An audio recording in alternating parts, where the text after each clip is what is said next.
अस्सलाम वालेकुम, मैं हूं नवाब ख़ान। आज एक बार फिर कंसेप्चुअल मैथ्स की जानिब से हम हाज़िर हैं।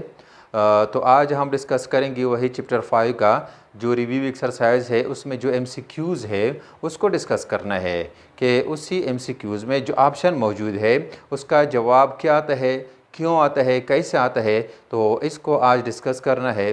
तो चलो स्टार्ट लेते हैं कि यहाँ पर हमारे पास फर्स्ट ऑब्जेक्टिव है कि if A is equal to 1 2 3, B is equal to 4 5 and R is equal to, ये पेयर है, एक रिलेशन है कि 1 4 2 5 3 4, देन आर इज, अब यही जो हमारे पास क्या है, आर है, ये क्या होगा। तो इसका जो सही जवाब है कि यह है कि an onto function from A to B. अब onto function from A to B क्यों है, आज इसको चलो डिस्कस करते हैं। तो ऑन टू फंक्शन के लिए हमारे पास ये जो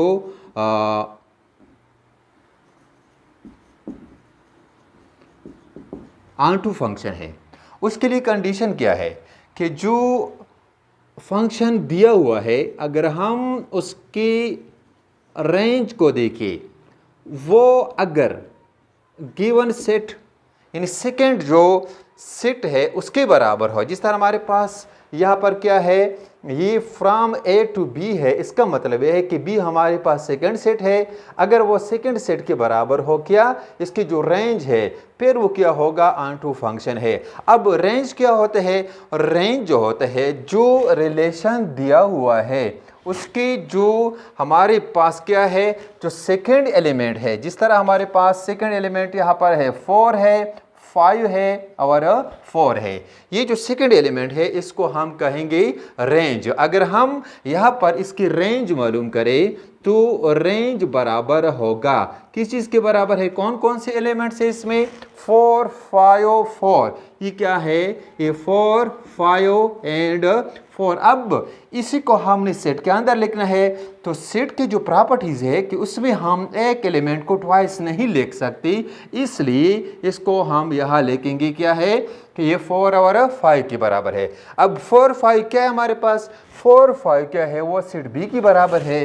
तो जो कंडीशन इसके लिए रिक्वायर्ड है वो क्या है, पूरा करता है, इसलिए ये क्या है, ऑन टू फंक्शन है फ्रॉम ए टू बी। इसी तरह सेकेंड ऑब्जेक्टिव है कि एफ ए हैज़ 2 एलिमेंट्स।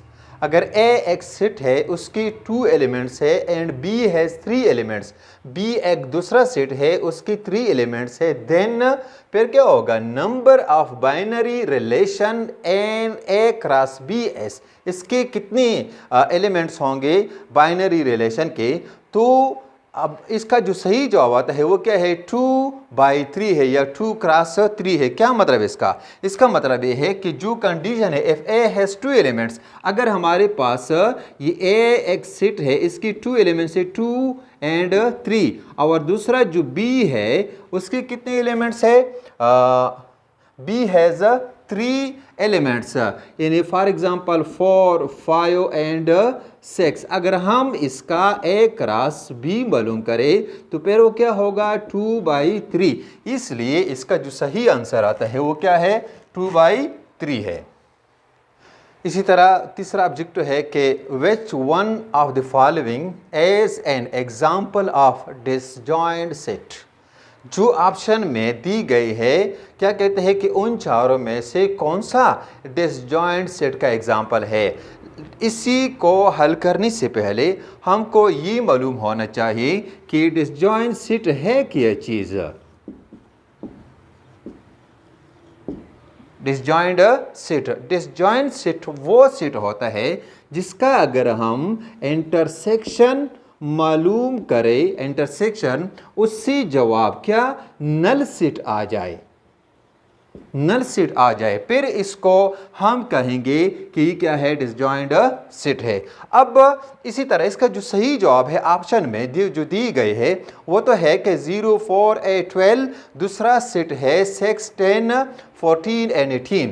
अब अगर इन दोनों को हम चेक करें, इसका इंटरसेक्शन मालूम करें, तो इन दोनों में से कोई भी एलिमेंट्स कॉमन नहीं है, इंटरसेक्शन नहीं है, इसलिए ये दोनों क्या है, आपस में डिसजॉइंट सेट है ये।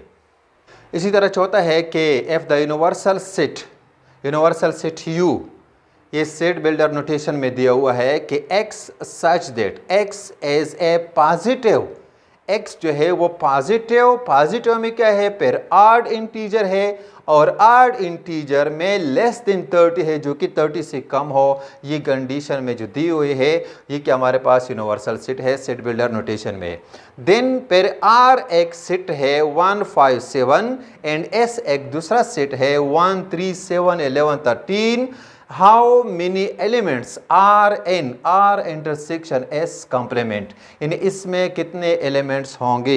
अगर हम इसको यहाँ सॉल्व करें, जो सबसे पहले हमारे पास यूनिवर्सल सेट है वो ये क्या है, सेट बिल्डर नोटेशन में दिया हुआ है। अगर हम इसको क्या करें, टेबुलर मेथड में लिख ले, टेबुलर फॉर्म में लिख ले, फिर क्या होगा कि जो हमारे पास यूनिवर्सल सेट है वो बनेगा, क्या बनेगा कि x is a positive odd number less than 30, तो 30 से कम क्या होगा, ये 1 होगा, 3 5 7 9 11 13 15 17 19, फिर क्या है ये इसी तरह ये 21 23 25 27 एंड 29।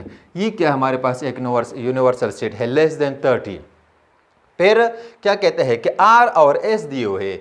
अब R इंटरसेक्शन S कॉम्प्लीमेंट में कितने एलिमेंट्स होंगे, तो अगर हम इसका सबसे पहले क्या इंटरसेक्शन मालूम करें कि R इंटरसेक्शन S, R की जो एलिमेंट है वो कितना है 1 5 7 है, 1 5 एंड 7 इंटरसेक्शन जो S है उसके जो एलिमेंट्स है वो क्या है 1 3 7 11 एंड 13। अब इसका जो आंसर आएगा एलिमेंट्स, इसकी जो इंटरसेक्शन है वो क्या है, ये 1 1 है, फिर क्या है दूसरा 5 इसमें नहीं है, 7 और इसमें मौजूद है, तो इसका जो इंटरसेक्शन बनता है वो क्या है कि 1 है, 1 एंड 7। ये तो हो गया R इंटरसेक्शन S। अब ये R इंटरसेक्शन S जो कॉम्प्लीमेंट है वो किस चीज़ के बराबर है कि U डिफरेंस क्या होगा R इंटरसेक्शन S।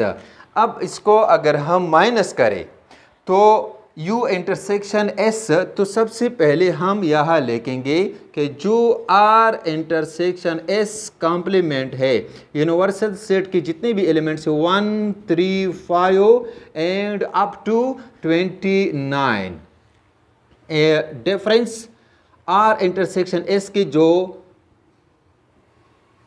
वो क्या है 1 एंड 7। अब इसका जवाब क्या आएगा, इसमें कितने एलिमेंट्स होंगे, तो जो डिफरेंस है ये 1 और 1 वो निकाली, 7 और 7 वो भी निकाली, तो यहाँ पर इसका मतलब ये है कि यूनिवर्सल सेट से आपने 1 को निकाल दिया, फिर इसके बाद आपने 7 को निकाल दिया, बाकी कितने एलिमेंट्स इसमें बाकी है, तो क्या है, अब इसको अगर हम चेक करें तो ये है 1 2 3 4 5 6 7 8 9 10 11 12 13।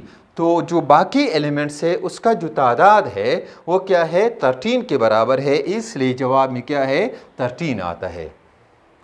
इसी तरह पांचों है कि f is a function from a to b, then f is onto function f। अब इसका जो जवाब है चारों में से क्या है कि range of function is equal to b। अब ये क्यों है, क्योंकि जो पहले डिस्कस किया हमने कि ऑन टू फंक्शन के लिए जो कंडीशन है कि हमारे पास रेंज जो होता है उसी फंक्शन का अगर वो b की बराबर हो तो फिर इसको क्या है फ्रॉम, ये फंक्शन है a टू b है, इसलिए b हमारे पास सेकंड सेट आता है, इसकी जो रेंज है अगर वो b की बराबर हो फिर वो क्या होगा ऑन टू फंक्शन है।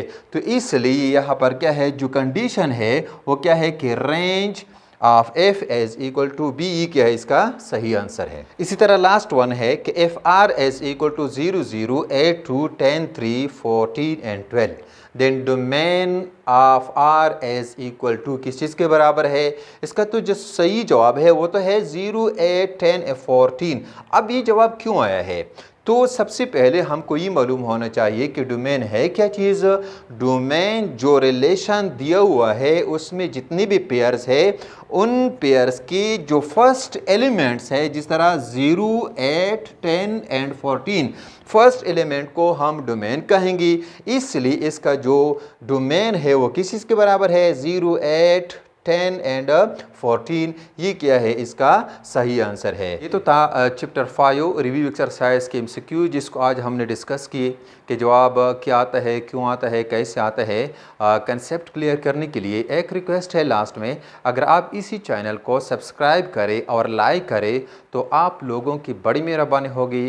तो इस तरह की वीडियो में हम दोबारा हाजिर होंगे, तब तक के लिए इजाज़त दीजिए। ओके, खुदा हाफिज़।